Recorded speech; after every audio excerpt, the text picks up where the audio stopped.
Bonjour à toutes et bonjour à tous, bienvenue sur la chaîne Découvrir, Investir et S'enrichir.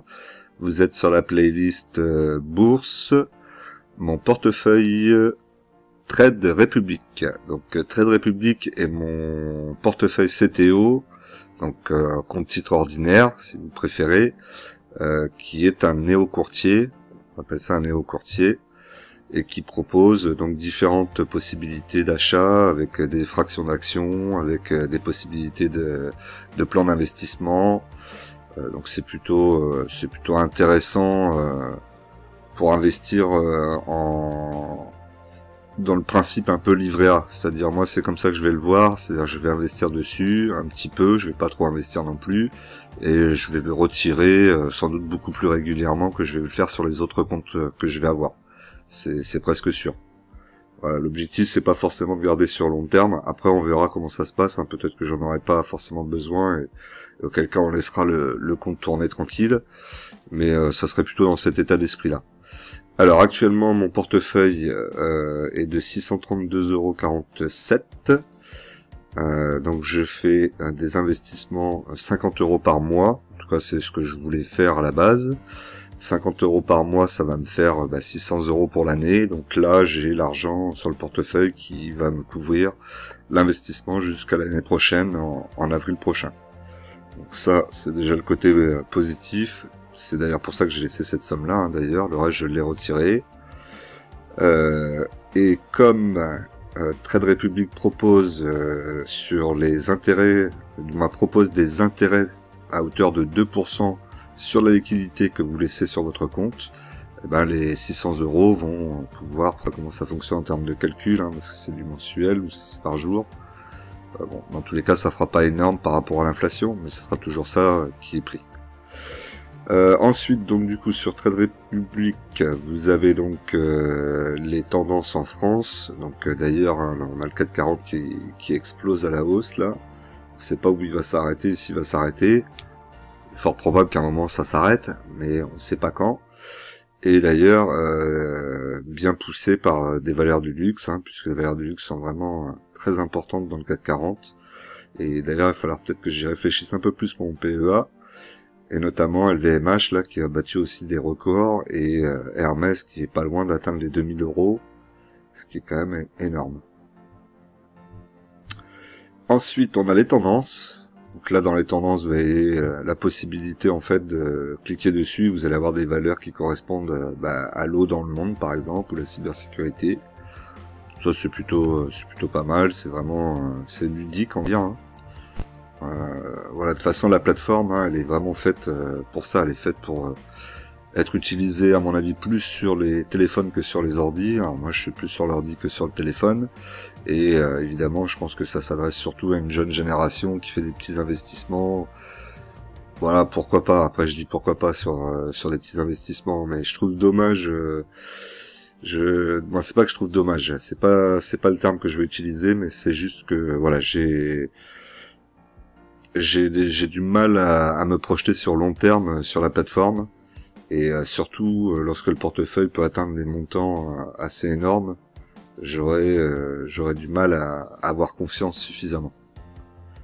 Et puis je pense pas que je vais pouvoir le transmettre, et moi mon idée c'est quand même de transmettre un patrimoine avec des actions achetées et qui sont transmises à mes enfants après plus tard.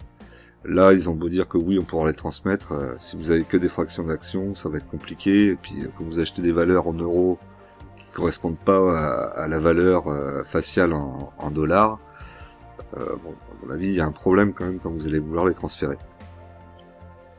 Alors, ceci dit, on va utiliser donc ce portefeuille pour faire un portefeuille un peu défensif. En tout cas, c'est ce qu'on va essayer de faire. Donc, j'ai sélectionné donc 3 ETF. J'ai pas pris d'actions à dividendes pour pas payer de flat tax. Et les ETF sont très bien pour ça. Et puis, on va voir si ça me protège lorsqu'il y aura des crises. On verra.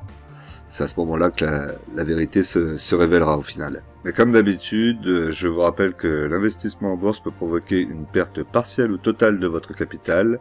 Vous ne devez en aucun cas copier ou reproduire mes prises de position. Je ne suis pas un conseiller financier, mais un particulier qui investit en bourse à titre personnel. Donc le premier des ETF étant le Physique Gold, donc assez connu quand même, hein. C'est même un des ETF, je pense, les plus connus quand on cherche des matières premières, et un des plus achetés aussi, donc je prends pas énormément de risques dessus. Donc la performance sur la journée, c'est vrai qu'en ce moment c'est pas top. Bon là je crois qu'il y avait même pas d'ouverture, hein, puisqu'on est le week-end. Mais en ce moment c'est pas forcément le meilleur moment pour l'or, ça baisse un peu. Donc forcément pour moi qui achète en long terme, c'est peut-être un meilleur moment. Après là ça va pas vraiment avoir d'importance puisqu'on va acheter en DCA, on va mettre des ordres programmés pour acheter. Et donc du coup peu importe à quel prix, depuis 2000, je crois que c'est depuis 2018, c'est quand même assez propre. Qu'est-ce qu'on peut voir donc ici au niveau de l'émetteur, on est sur l'iShare. Donc pareil au niveau des émetteurs sur Trade Republic, il y a pas mal d'ETF, il y a pas mal d'émetteurs aussi qui sont des émetteurs que je connais pas, donc je suis pas très non plus emballé par rapport à ça. Bon, moi les émetteurs que je connais c'est iShare, c'est Amundi, c'est Lixor. Ça c'est des émetteurs qui me mettent en confiance. Après j'en ai vu quelques-uns là, rien que le nom déjà me met pas en confiance.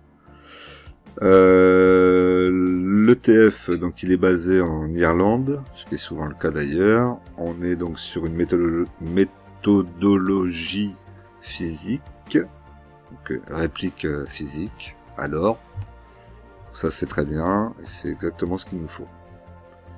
Ensuite, on va avoir donc un ETF qui va être dans le secteur agribusiness. Donc là c'est tout ce qui concerne l'agriculture, hein. Donc on est sur des sociétés qui font du maïs, qui font des graines, qui font de tout, hein, tout ce qui touche à l'agriculture animale et agriculture humaine. Donc on a les deux. On a un petit peu de sociétés aussi dans la chimie aussi. Donc il y a des sociétés un peu innovantes, des sociétés qui sont quand même assez grosses puisqu'on a aussi une grosse partie de l'ETF qui est aux États-Unis. Ça c'est un peu le côté positif parce que du coup ça me permet de rentrer sur des actions américaines, mais en même temps bon, c'est un peu une grosse pondération aux États-Unis. Sur long terme, sur 5 ans, c'est déjà pas mal. Il y a une belle petite poussée ici. Alors ça correspond au Covid. On est sur le 9 mars 2020. Ouais, donc on est quasiment à la période du Covid, on est même sur le Covid. Donc la poussée s'est faite à ce moment-là, forcément comme dans des entreprises qui vendent des engrais, tout type de nourriture, végétale, animale et autres. Ça a poussé avec la demande du marché. Et comme aujourd'hui, hein, vous voyez, si vous allez chez le magasin, vous allez voir les prix de l'huile, ça n'a plus rien à voir avec l'avant Covid. Hein. On est sur des prix, presque là, il faudrait en stocker pour pouvoir le revendre dans quelques années si ça continue à prendre de la valeur. Hein. Je crois qu'on est à 15 € le litre, un truc comme ça. Peut-être que je dis 15 €, c'est peut-être... Ouais, quoique je serais pas étonné de voir du 15 €. Alors au niveau de l'émetteur, vous voyez toujours iShare. Qu'est-ce qu'il y a d'autre? Donc là ici c'est pas mal parce que sur l'ETF on peut voir la composition un peu plus détaillée. Sur certains vous verrez que vous n'avez pas la composition détaillée, vous devez aller chercher vous-même. Donc là vous voyez que c'est des biens de consommation, alimentation de base, ce que je vous disais, la plus grosse composition à 42%, on a de la matière première à 37%, industrie 20%, et après on a divers produits dérivés à 0,45, donc ça c'est assez insignifiant. En termes de répartition pour les pays, donc on a les États-Unis évidemment, on a le Japon. Après on a la possibilité de voir ici la composition complète. Donc les États-Unis, ce que je vous disais, hein, mais vraiment la pondération est assez importante, hein, 57%. Ensuite on va avoir le Japon, Canada, la Norvège, Singapour, Italie, Australie, Chili, Suisse. Voilà, il y a quand même une répartition intéressante. Pays-Bas, on a même un peu l'Europe, on a l'Allemagne, la Chine, la Corée du Sud, l'Irlande, le Brésil.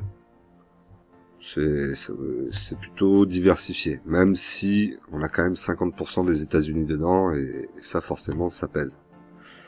Ensuite on peut y voir donc la composition ici. Donc ils nous mettent composition alcool et tabac, alors qu'en fait on est sur une société, là ici, donc Archer Daniel, ils nous mettent alcool et tabac, alors qu'en fait c'est pas du tout du tabac et de l'alcool. Ils font justement de la vente, on va regarder tout de suite, et ça représente donc 8,33%. 8,33%, c'est correct. Là, il faut pas non plus que ça dépasse les 10%. Donc là, on peut le voir en principe en bas et nous mettre les informations dessus. Là, je suis sur l'action directement. Donc ici, entreprise de nutrition humaine et animale. La société est un gestionnaire et un transformateur de la chaîne d'approvisionnement agricole. Elle opère à travers 3 segments d'activité: services agricoles, solutions de glucides et nutrition. Pardon. Voilà, donc vous voyez que ça n'a rien à voir avec le tabac, pourtant ils sont quand même marqués ici en alcool et tabac. C'est pour ça que des fois il faut quand même faire attention à ce que met Trade Republic. Voilà, donc là on a vu l'ETF. Est-ce qu'il y avait autre chose à voir sur l'ETF? Non. On peut regarder vite fait les informations principales. Donc on est toujours domicilié en Irlande. La méthodologie, donc tout à l'heure on était sur du physique avec le physique gold. Là on est sur répliqué. Voilà, donc là on n'est pas sur on est sur de l'achat forcément qui est différent de celui de tout à l'heure pour le gold. Donc voilà pour cet ETF, on continue, il nous en reste encore un à voir. Et donc toujours dans l'idée d'essayer de se protéger un petit peu des futures crises et aussi de ce qui pourrait être important pour le futur, investir dedans. Forcément obligé de penser au global water, donc tout ce qui touche à l'eau, tout ce qui est société qui sont liées à l'eau quelque part dans leur business. Non, c'est pas quelque part dans leur business, c'est pas ce que je veux dire, mais qui sont liés à l'eau dans leur secteur d'activité. Donc là on a 50 entreprises, les 50 plus grosses entreprises mondiales qui travaillent dans le secteur de l'eau, donc qui sont dans cet ETF. Donc là pareil, on est sur une réplication, donc on est sur un émetteur iShare. Donc on est bien sur l'accumulatif, hein. Tout à l'heure j'avais pas montré, mais vous voyez ici le profil accumulatif, on n'est pas distributif. C'est ce qu'on cherchait. Au niveau des secteurs, donc industrie 47%, ressources 43%, matières premières 5%, technologie informatique 2%, et ensuite biens de consommation 0. Alors en plus ça équilibre un petit peu au niveau de mon autre ETF, puisqu'ils sont pas dans les mêmes secteurs, et ça me permet d'être encore plus diversifié avec 2 ETF presque. Au niveau des pays, comme je vous le disais, on revient toujours sur les États-Unis, hein, malheureusement. Enfin, malheureusement, c'est aussi parce que c'est le pays qui a les plus grosses sociétés. Donc ça, ils jouent souvent aussi dessus. Donc là, vous voyez, 56% est composé des États-Unis. Ensuite, on a moins de la moitié qui est composé du reste du monde. Donc on a le Royaume-Uni, la Suisse, le Japon, la France, le Brésil. Voilà, ça reste bien diversifié pour la deuxième partie, pas pour la première partie avec les États-Unis évidemment. Et au niveau des sociétés, donc on va retrouver des sociétés American Water Works, on va retrouver des sociétés comme Veolia. On va regarder ça tout de suite, la composition. Hop.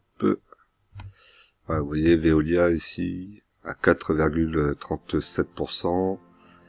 Voilà, donc pas mal de sociétés qui travaillent là-dedans. Que des sociétés d'ailleurs qui travaillent dans l'eau. Et donc du coup pour le futur, sachant que demain demain, c'est-à-dire dans quelques années, hein, dans 2-3 ans, c'est demain, on va avoir vraiment des gros problèmes d'eau, j'en ai bien peur.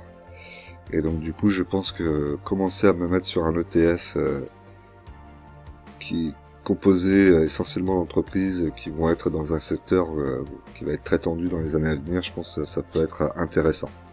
Après, comme je vous ai dit, on verra, hein, peut-être que je vais le garder 1 an, peut-être que je vais le garder 3 mois, je sais pas, vraiment. Là, je suis vraiment, pour Trade Republic, je suis vraiment dans un état d'esprit à me dire, je vends quand j'ai envie de vendre, récupérer. Alors, on va essayer quand même d'être en plus-value, pas en moins-value. Et voilà, après on verra bien. Au niveau du domicile, donc on est toujours en Irlande, on a toujours répliqué, et on est bien sur de l'accumulatif, donc là on est ok là-dessus. Voilà donc pour ce qui était de mon portefeuille. Donc je vous rappelle qu'en investissement, les impatients payent pour les patients. Nous on se retrouve très vite dans une nouvelle vidéo. Pensez à vous abonner, à cliquer sur la cloche, le like évidemment, 150 likes l'objectif, et le petit commentaire. Et si jamais vous voulez vous inscrire sur Trade Republic, n'hésitez pas à utiliser mon lien qui se trouve dans la description et profiter des avantages que vous aurez grâce à ce lien. À très vite!